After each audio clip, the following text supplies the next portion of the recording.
મિત્રો આપણે જેની આતુરતાપૂર્વક રાહ જોઈ રહ્યા છે તે વરસાદની શક્યતા હવે ધીમે ધીમે વધી રહી છે। ગુજરાતમાં સર્જાયો છે વરસાદી માહોલ, અનેક વિસ્તારમાં પડી રહ્યા છે વરસાદી ઝાપટા। મહત્વનું છે કે આગામી દિવસોમાં પણ વરસાદની તીવ્રતામાં નોંધપાત્ર વધારો થવાનો છે। નમસ્કાર મિત્રો, આપની સાથે હું છું પિનલગીરી ગોસ્વામી।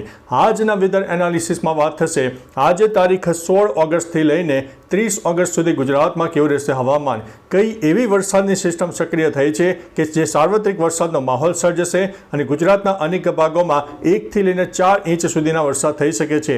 મહત્વનું છે કે ગુજરાતમાં અત્યારે ઘણા લાંબા સમયથી વરસાદે વિરામ લીધો છે, ત્યારે આવનારા દિવસોમાં દિન પ્રતિદિન વરસાદની તીવ્રતામાં નોંધપાત્ર વધારો થશે અને આ જે સિસ્ટમ છે એ લાંબા ગાળાની સિસ્ટમ હશે, જેની અસર આપણને 12 થી 15 દિવસ સુધી જોવા મળનારી છે।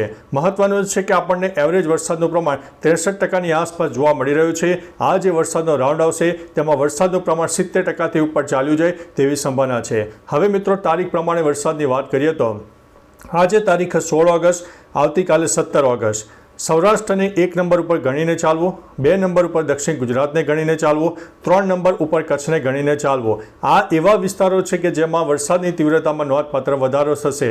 સૌરાષ્ટ્રના અનેક ભાગો દેવભૂમિ, દ્વારકા, પોરબંદર, જૂનાગઢ, ગીર સોમનાથ, અમરેલી, ભાવનગર, રાજકોટ અને જામનગર સહિત અનેક વિસ્તારમાં ભારે વરસાદની શક્યતા।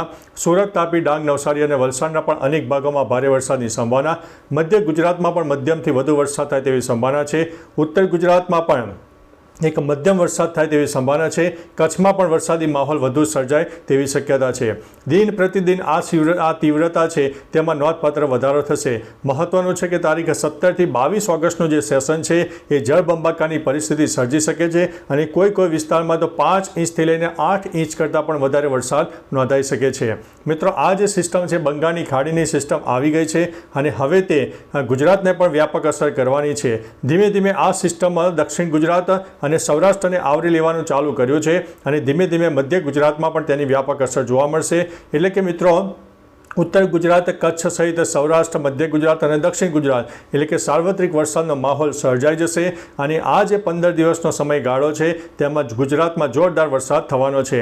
સાથે સાથે ગરમીનું પ્રમાણ થોડું વધારે રહેશે, કારણ કે લો ક્લાઉડ ફોર્મેશન, બફારો અને ભેજનું પ્રમાણ વધારે છે, એટલે 24 થી લઈને 30 ડિગ્રી સુધી ગરમીનું પ્રમાણ જોવા મળી શકે છે। પરંતુ મોડી રાત્રે અને વહેલી સવારે સામાન્ય ઠંડકવાળા પવનો પણ જોવા મળી શકે છે। બીજી તરફ પવનની વાત કરીએ તો કચ્છ, દક્ષિણ ગુજરાત અને સૌરાષ્ટ્રના દરિયા પટ્ટી વિસ્તારમાં પવનનું પ્રમાણ વધારે રહેશે।